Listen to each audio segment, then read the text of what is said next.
Tuan Presiden, hari ini saya naik ke mimbar untuk berbicara tentang salah satu ancaman terbesar yang dihadapi negara kita saat ini, ekstremisme Islam.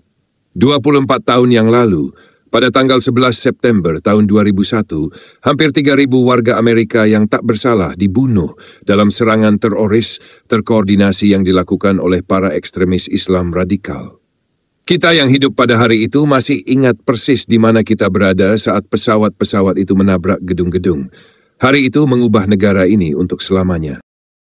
Kita dipaksa menghadapi kenyataan bahwa ada orang-orang yang begitu terobsesi ingin menghancurkan Amerika hingga mereka rela bunuh diri demi melukai kita. Itulah kenyataannya. Kenyataan yang membuat bulu kuduk berdiri, tapi benar-benar terjadi. Setelah peristiwa 9/11, kita membentuk Departemen Keamanan Dalam Negeri. Pada dasarnya, kita berperang. Selama 2 dekade berikutnya, kita berusaha tanpa hasil untuk membuat negara-negara Timur Tengah yang paling bertanggung jawab atas serangan itu menjadi bergaya barat. Kita memperkuat pengawasan dan mengorbankan kebebasan pribadi dengan harapan bisa mencegah serangan besar lainnya. Namun 20 tahun kemudian, kita harus bertanya, apakah kita sudah membuat kemajuan dalam mencabut akar kejahatan ekstremisme Islam radikal dari negeri ini? Apakah kita berhasil? Mari jujur, terorisme Islam radikal tidak hilang setelah tahun 2001. Pada tahun 2009, 13 orang tewas dalam penembakan massal di Fort Hood oleh seorang psikiater militer yang telah teradikalisasi oleh ajaran Islam. Pada tahun 2013, 3 orang tewas dan ratusan terluka ketika 2 bersaudara meledakkan bom di garis akhir Boston Marathon. Mereka terinspirasi oleh keyakinan Islam radikal mereka. Lalu pada tahun 2015, sepasang suami istri yang terinspirasi oleh ISIS membunuh 14 orang dan melukai 22 lainnya dalam sebuah pesta di California Selatan. Pada tahun 2016, Omar Mateen membunuh 49 orang dan melukai 53 lainnya di sebuah klub malam di Orlando, Florida. Mateen menyatakan sumpah setia kepada ISIS selama serangan itu. Kejadian itu berlanjut pada tahun 2019, ketika seorang prajurit pelatihan militer asal Arab Saudi menembak di pangkalan Angkatan Laut Pensacola, menewaskan 3 orang Amerika, termasuk seorang pemuda dari negara bagian asal saya, Alabama. Awal tahun ini, di Louisiana, seorang pria gila menabrakkan truk ke kerumunan orang di Bourbon Street, New Orleans, menewaskan 14 orang. Tak mengejutkan, dia mengaku terinspirasi oleh negara Islam. Serangan-serangan ini bukan hanya ditujukan kepada manusia, tetapi merupakan serangan total terhadap budaya barat, kebebasan, dan nilai-nilai yang kita junjung tinggi. Namun semua itu tidak berhenti di sana.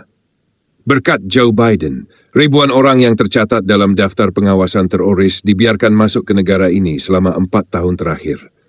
Ekstremisme Islam dan hukum syariah secara terbuka menyerukan penghancuran Amerika dan budaya barat. Mari kita perjelas. Ribuan teroris yang kita izinkan masuk ke negara ini telah membawa serta retorika dan ideologi anti-Amerika mereka. Kita melihatnya di kota-kota seperti Minneapolis, Dearborn, Portland, Chicago, dan bahkan New York City.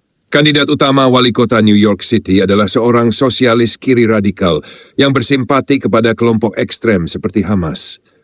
Sayangnya, kegilaan ini tidak terbatas pada New York. Kita bahkan memiliki anggota Kongs yang secara terbuka mendukung organisasi teroris Islam radikal Hamas. Baru kemarin kita berhenti sejenak untuk mengenang lebih dari 1.200 orang tak bersalah, termasuk 40 warga Amerika, yang disembelih oleh teroris Hamas di Israel pada tanggal 7 Oktober 2023. Hamas secara harfiah berarti Gerakan Perlawanan Islam. Sudah 2 tahun berlalu, namun 2 anggota Kongres Amerika, Omar dan Tlaib, masih menolak mengecam kejahatan keji ini di Israel. Kedua anggota itu dipilih untuk mewakili warga Amerika, tetapi justru bersimpati kepada teroris Islam. Sulit dipercaya, tapi benar, dan mereka tidak menyembunyikannya. Kita sedang membiarkan orang-orang dengan ideologi ekstrem yang membenci nilai-nilai Amerika tidak hanya tinggal di sini, tetapi juga memegang jabatan kekuasaan dan memengaruhi pemerintahan kita. Itu tidak pantas bagi orang Amerika, dan merupakan penghinaan terhadap jutaan warga yang telah mengorbankan nyawa demi negara ini dan kebebasannya. Jika Anda pikir ideologi beracun ini tidak akan memengaruhi cara hidup Anda, lihat saja Eropa. Britania Raya, Yang dulu merupakan bangsa bangga yang membantu menyelamatkan dunia dari tirani Nazi, kini telah kehilangan identitasnya. Sudah hilang. Imigrasi massal telah menghancurkan masyarakat mereka. Tidak ada lagi kebebasan berbicara. Kejahatan melonjak tinggi. Dan kerusuhan pro-Hamas yang terbuka serta antisemitisme telah menjadi kejadian yang biasa. Itu terjadi di Eropa, di Inggris. Perdana Menteri Inggris, Keir Starmer, baru-baru ini menunjuk seorang dengan pandangan pro-Palestina yang ekstrem sebagai Menteri Dalam Negeri. Di Inggris, jabatan itu bertanggung jawab atas keamanan nasional, penegakan hukum, dan urusan imigrasi. Sungguh mengejutkan. Orang yang memimpin keamanan dan imigrasi Inggris adalah pendukung kelompok teroris. Jika kita tidak berhati-hati, Amerika Serikat akan terlihat seperti Eropa dalam 10 tahun atau kurang. Itu sedang menuju ke sana. Kita tidak bisa lagi menutup mata terhadap hal ini. Al-Quran secara terbuka menyerukan kekerasan terhadap orang non-Muslim. Secara terbuka. Kaum Islam radikal mengambil perintah itu secara harfiah dan menggunakannya untuk membenarkan teror. Tidak sopan secara politik untuk mengatakannya, tetapi itu adalah kebenaran yang pahit. Satu hal yang tidak akan Anda dengar dari kaum kiri gila yang membela ekstremisme Islam adalah tentang cara keji dan tidak manusiawi mereka memperlakukan perempuan.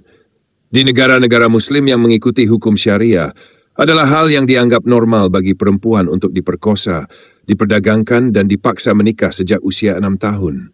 Pelecehan anak merajalela, dan perempuan dianggap beruntung jika diizinkan untuk mengemudi. Saya cukup tua untuk mengingat ketika Partai Demokrat memperjuangkan gerakan Me Too, yang mereka sebut sebagai gerakan global untuk mengakhiri kekerasan seksual. Namun, para Demokrat yang dulu begitu gencar memperjuangkan gerakan Me Too, sekarang justru diam 1000 bahasa ketika menyangkut bagaimana perempuan diperlakukan di negara-negara yang menerapkan Islam radikal. Saya belum pernah mendengar rekan-rekan Demokrat saya yang berpihak pada Hamas membicarakan cara-cara kejam Hamas memperlakukan para perempuan yang mereka jadikan sandera sejak tanggal 7 Oktober. Saya juga belum mendengar kaum Demokrat yang mengaku feminis membahas fakta bahwa di beberapa negara Muslim yang menerapkan hukum syariah, perempuan diwajibkan menutupi tubuh mereka sepenuhnya dari kepala hingga kaki. Perempuan-perempuan ini tidak diizinkan menempuh pendidikan, tidak boleh bekerja, bahkan dalam beberapa kasus tidak boleh meninggalkan rumah sama sekali. Mereka dilarang masuk ke pusat kebugaran, taman, dan salon kecantikan. Mereka dilarang bepergian tanpa kerabat laki-laki dan dipaksa mengenakan pakaian yang menutupi seluruh tubuh kecuali mata. Sementara itu, para laki-laki di negara-negara tersebut diperbolehkan menyiksa perempuan, berhubungan seks dengan anak-anak, atau memiliki beberapa istri. Tidak ada masalah. Setiap orang, terutama kelompok feminis, seharusnya marah terhadap penyalahgunaan perempuan yang mengerikan ini. Namun hal itu tidak sesuai dengan narasi kaum kiri. Jadi Anda tidak akan mendengar sedikit pun suara dari kaum feminis liberal tentang perlakuan menjijikkan terhadap perempuan di negara-negara Islam radikal. Anda juga tidak akan mendengar dari kaum Demokrat tentang bagaimana para teroris Islam radikal saat ini sedang melakukan genosida besar-besaran terhadap umat Kristen di Nigeria. Pikirkanlah ini. Lebih dari 62.000 orang Kristen telah disembelih sejak tahun 2000 oleh teroris Islam radikal di Nigeria. Ya, Anda mendengar dengan benar, 62.000 orang. Dan hanya dalam tahun ini saja, lebih dari 7.000 orang Kristen Nigeria telah dibunuh hanya karena iman mereka. Anda tidak bisa menyalakan televisi tanpa mendengar setiap hari tentang apa yang disebut sebagai genosida besar Israel terhadap Palestina. Namun ketika 62.000 orang Kristen dibantai oleh kaum Muslim radikal, semuanya diam. Tidak ada suara. Ideologi ekstrem ini berasal langsung dari jurang neraka dan tidak punya tempat di masyarakat Amerika. Kita diberkati karena kebebasan beribadah adalah hak konstitusional yang dijamin di negara ini. Itulah yang diperjuangkan oleh para pendiri bangsa kita. Jika Anda ingin datang ke sini secara sah, mempraktikkan versi Islam yang damai dan berbaur dalam masyarakat kita dengan mengadopsi nilai-nilai Amerika yang berharga, kehidupan, kebebasan, dan pengejaran kebahagiaan, Anda dipersilakan untuk melakukannya. Namun, jika Anda percaya bahwa hukum syariah lebih tinggi dari hukum Amerika, Anda seharusnya segera dideportasi. Jika kita tidak mengambil sikap sekarang, cara hidup kita, nilai-nilai Kristen kita, kebebasan kita, dan identitas nasional kita akan lenyap. Negara ini hanya memiliki satu hukum, dan itu adalah Konstitusi Amerika Serikat. Hukum syariah bersifat anti-Amerika dan tidak punya tempat di masyarakat yang bebas. Negara bagian Texas sudah mengambil tindakan untuk melarang hukum syariah, dan saya memuji mereka. Negara bagian lainnya seharusnya mengikuti langkah itu. Kita harus melindungi nilai-nilai Amerika, bukan meminta maaf karenanya. Saya sungguh percaya bahwa kita sedang berada di persimpangan jalan. Terlalu lama orang-orang takut membicarakan hal ini, takut menyinggung perasaan orang lain atau membuat orang merasa tidak nyaman. Namun, masa untuk bersikap benar secara politik telah berakhir. Kenyataannya adalah bahwa para ekstremis Islam radikal ingin setiap orang Amerika yang mencintai kebebasan mati. Intinya, mereka telah berulang kali membuktikan bahwa mereka rela melakukan apapun demi membunuh satu saja warga negara Amerika. Apapun caranya. Dan ini tidak hanya terjadi di luar negeri. Ideologi itu telah dibiarkan berkembang dan kini hidup sehat di negara kita sendiri, menunggu kesempatan yang tepat untuk menyerang. Itu sedang datang. Baru kemarin, ribuan ekstremis berkumpul di New York untuk menyerukan Islam radikal. Itu menakutkan. Jadi pertanyaannya adalah, apakah kita akan terus menempuh jalan ini dan berakhir seperti Eropa? Ataukah kita akan menghormati pengorbanan jutaan warga Amerika yang telah memberikan nyawa mereka demi kebebasan kita dengan berdiri menentang kaum radikal Islam? Sekaranglah waktunya untuk bertindak. Karena jika tidak, kita akan kehilangan negara ini seperti yang kita kenal. Negara ini akan hilang. Ini bukan soal Partai Republik atau Demokrat. Ini adalah soal bangsa Amerika.